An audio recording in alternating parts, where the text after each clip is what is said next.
Male catheter insertion. First things you need to do is to check your patient's orders, make sure you have the right patient, make sure you've explained the procedure to your patient, and then you need to make sure you gather your supplies. I also have made sure that my patient is ready. The bed is at waist height. He has his gown pulled up, the blankets pulled down, his legs are out at about a 45-degree angle from each hip, and then I make sure I have my supplies. I have my Foley catheter kit. I have a towel with a washcloth and a clean pair of gloves so that when I'm all done putting in the catheter, I can clean them up. Now, because I'm setting up my sterile field on the bedside table in front of me, I'm going to put the towel, washcloth, and gloves on the bed so that they're where I want them to be when we're done. I'm going to take out my catheter kit from the packaging. I'm going to throw away the outside packaging. I also have a garbage can at my foot, so you may see me drop some things off the end of the field, and that's where they're going. The first flap always goes away from me. After that, I walk it around to make sure that I don't cross over my sterile field. Now, the first strip that's in here, I'm going to reach over, I'm going to pull it up and out, and I'm going to bring it to my patient, making sure that I know that I can walk around the edges because I have a 1-inch sterile margin, or contaminated margin, excuse me, and I'm going to bring it and I'm going to slide it under so that I have another little mini sterile field to work with. Now, if I had someone on the other side of the bed, they could reach under his leg over there, but because I don't, for demonstration purposes, this is just going to fold right there. Now, I'm going to come back to my sterile field that I have on the bedside table, and the next thing that I see in my kit is my sterile gloves, so I'm going to take those out. I'm going to step next to my kit over there, and I'm going to put on my sterile gloves. Open them up. First glove I grab with the cuff, up and away, slide on, reposition the cuff once if I need to.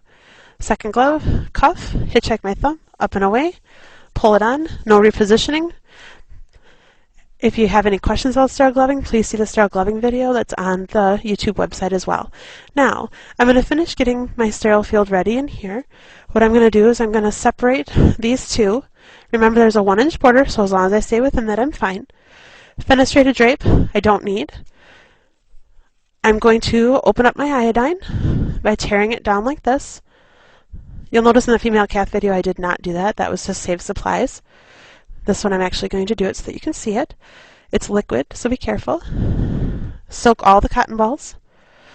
I'm going to squirt my lube into this little container where the syringe was. Goes in my garbage pile.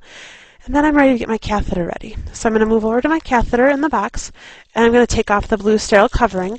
Now when I do this, I need to make sure that I don't contaminate my catheter. The catheter is very flexible, and so you have to make sure you walk it out to make sure you maintain control of it.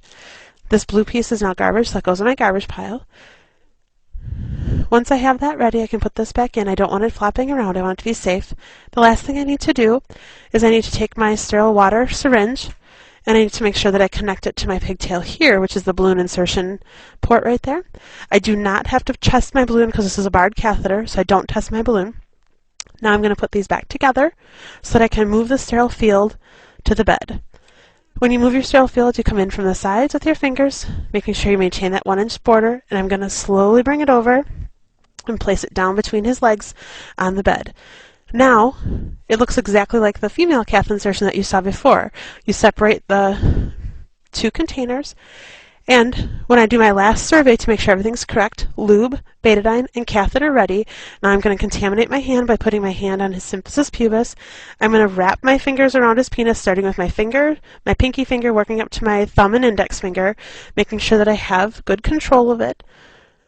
I'm going to start with the betadine. It might be helpful if you tell your patient it's going to be a little bit cold because it's room temperature.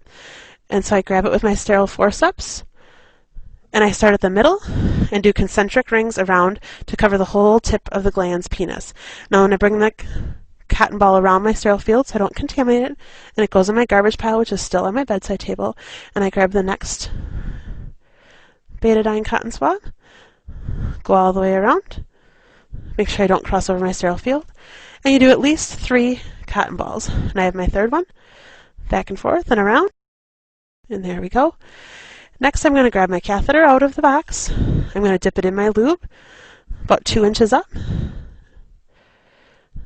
Make sure that I'm going to find the urethral opening. I'm going to rotate it a little bit in. I make sure that I don't touch the tip of his penis with my right hand, which is still sterile, and I'm going to insert it about 6 to 7 inches. I see urine coming down my catheter. I'm going to bring my thumb and first finger off, like that, to make sure that I have a little bit of room in case I need to reposition the catheter. I'm going to grab my syringe with sterile water. I'm going to begin to inflate. If I meet any resistance or my patient complains of any pain, I stop, look what I'm doing, and reposition. He does not complain of any pain. I'm going to continue to insert the water. I fill the balloon up with the 10 cc's of sterile water.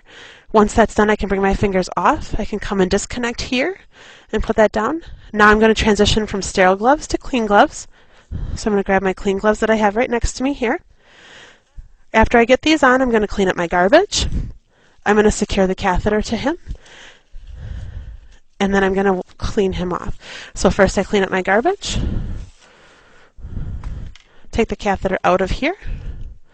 Take that box, that sterile drape.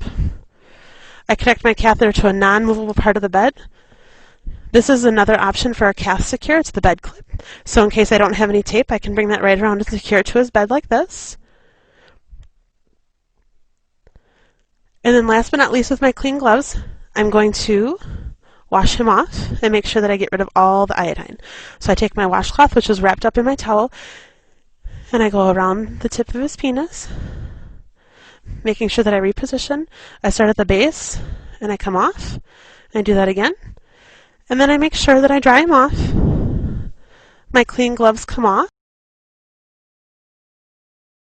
And then I make sure that my patient is covered. And I put the bed down. Once I put the bed down, I may wash my hands, and then I'm going to document. And remember, I document the type of catheter I put in, the size of catheter, if I had any difficulties, and the amount of urine, the color of the urine, the quality of the urine, and that is male catheter insertion.